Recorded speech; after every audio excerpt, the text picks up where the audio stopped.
Not minimize this. Let's celebrate female astronauts. That's the other thing. There has been female astronauts. Let's not minimize this.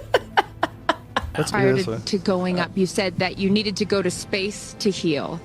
I know you're only a few minutes removed from this. I feel super connected to love. Goodness. Hi guys! Welcome back to the channel. Today we get to see and experience Joe Rogan's reaction to the utterly hilarious and feministic spaceflight involving Katy Perry, Gail King and co. And it's fascinating, so hold on to your hooters, it's gonna get a bit crazy. I don't think you can describe it because, you know what I was saying, it was like quiet, but then also really alive. Well, it was very profound. I don't know if you've seen Katy Perry talk about it, but she's basically a guru now. Space, the final frontier. For decades, it was the domain of scientists, astronauts, and dreamers. Now, it's the newest backdrop for a celebrity vanity project. Because when Katy Perry, Gail King, and Lauren Sánchez blast off into space and come back proclaiming they've changed forever, you'd think they just cured cancer in zero gravity. But no. They floated for 11 minutes, took a few selfies, and kissed the dirt like they just came back from Mars. So, what happens when the ultra-rich try to rebrand a billionaire's joyride as feminist history? Spoiler alert, the internet doesn't hold back. You know it's bad when other celebrities come out and mock you. Like that celebrity on celebrity violence almost never happens, but we're witnessing it right now. You know, it's so funny. She said she's heard from women and girls who have said to her, I didn't realize this is something I could do. You know how I know that didn't happen, Megan? Because it's not something they could do because they're not friends with Jeff Bezos, right? Like, taking up space! Their message for women was take up space. You guys are taking up too much space already. The Blue Origin launch was marketed like the next great leap for womankind. Headlines screamed, historic all-female space crew. Instagram flooded with inspirational quotes and pre-flight glam shots. And the mainstream media, they lapped it up. Oprah reportedly cried. Lots of other people in the media were embarrassing themselves during this ordeal. Oprah Winfrey actually wept as she watched the all-female team launch into space. Meanwhile, Twitter was out here treating the whole thing like a live roast session. Let's be real. This wasn't Apollo 11. This was more like the Real Housewives of the Stratosphere. Katy Perry, Lauren Sánchez, and Gail King, a trio handpicked not for their astronaut credentials, but for their blue checkmarks and connections to Jeff Bezos. The message? Women can do anything. The subtext? As long as they're rich, famous, and know the right billionaire. It's so much money to go to space. Yeah. There's a lot of people who can't even afford eggs. What are they going to do up there that has made it better for us down here? Olivia Wilde reposted an image of Katy Perry kissing the ground. She was acting like she got back from Apollo 13. Katy Perry's role in this cosmic circus was perhaps the most unintentionally hilarious. She stepped off the capsule like she just survived a space war, immediately dropped to her knees, kissed the ground, and declared she felt forever changed. A roller coaster at Six Flags offers more G-force and less melodrama. And the best part? She started talking like a galactic guru. She was more connected to love, in touch with Mother Earth, and even brought a daisy for her daughter. She sang what a wonderful world like this was the grand finale of human existence. If she'd stayed up there another 10 minutes, she might have declared herself the Dalai Lama of the Milky Way. I'm much better now that the ladies are back from space. What were they up there, 10 minutes? They've gone next level. The montage of them about them. There, it's dark. It's like death. And I'm so proud of us. I really am proud of me. Flowers for me. I brought a daisy because I have so much love for my daughter Daisy, and I have so much love for Mother Earth. If I can do this, I was telling these guys, I might even now get my ears pierced. I've never gotten my ears pierced because that hurts. I hope they can see the unity that we modeled and replicate that and understand that we weren't just taking up space, we were making space. Then there was Gail King, who really didn't want anyone calling this trip a ride. No, it was a journey. She went on a full social media rant, basically scolding anyone who dared belittle her 10-minute glorified elevator trip to the upper atmosphere. This wasn't a ride, she said, because a ride implies something frivolous. King, upset, had a few things that she needed to explain to those of us who don't understand what a hero she is. Nothing frivolous about what we did. Let's see how it went on board the Blue Origin spacecraft.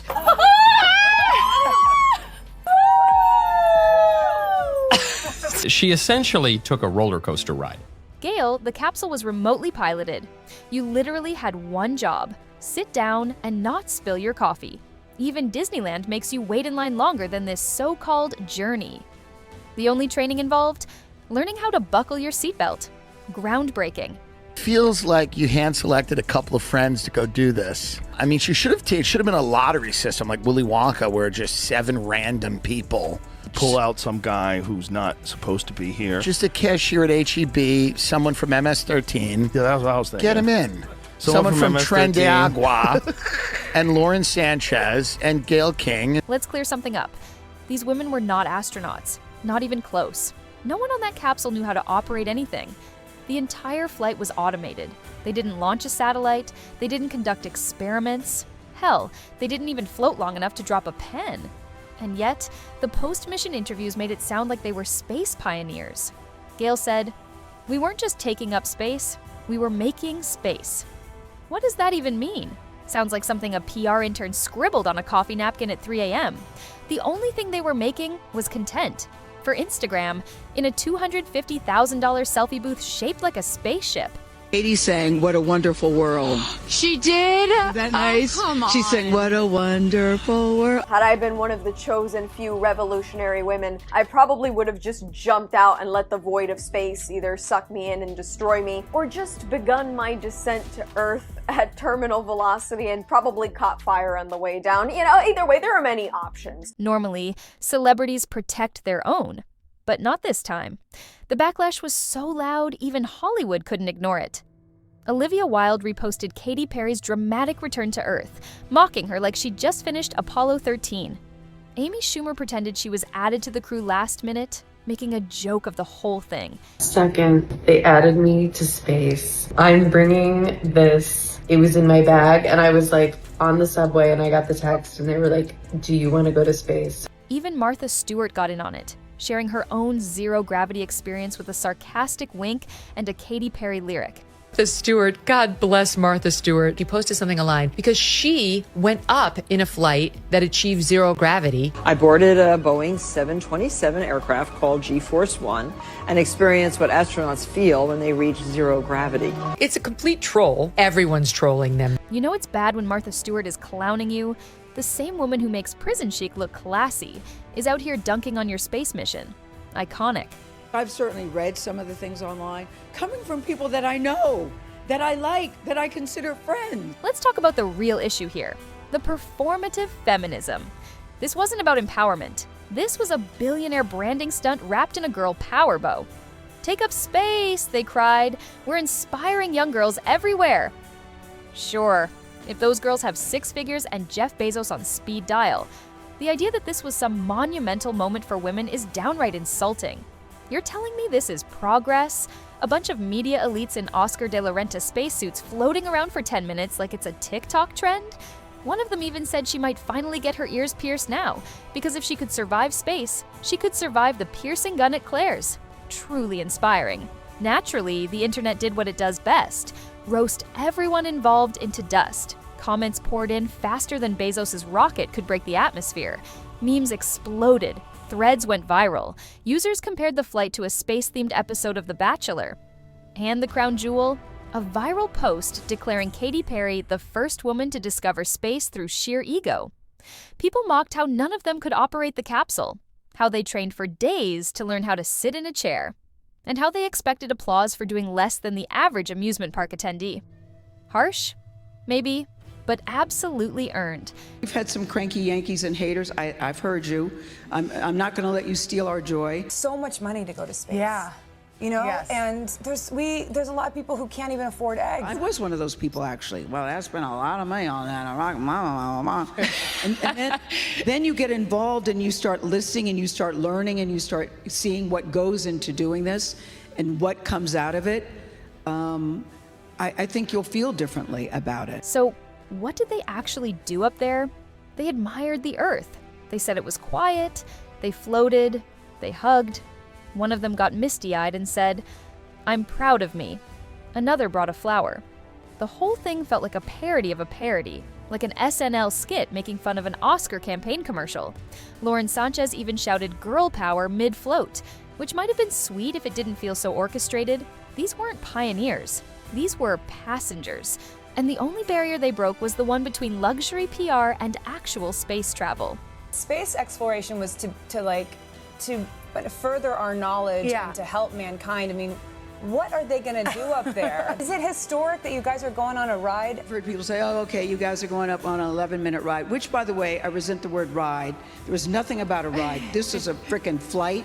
This is a frickin' journey. That was not a... In the end, here's what really happened. A group of wealthy celebrities bought a ticket to space, did nothing of significance, and came back demanding praise for existing in a vacuum. Literally.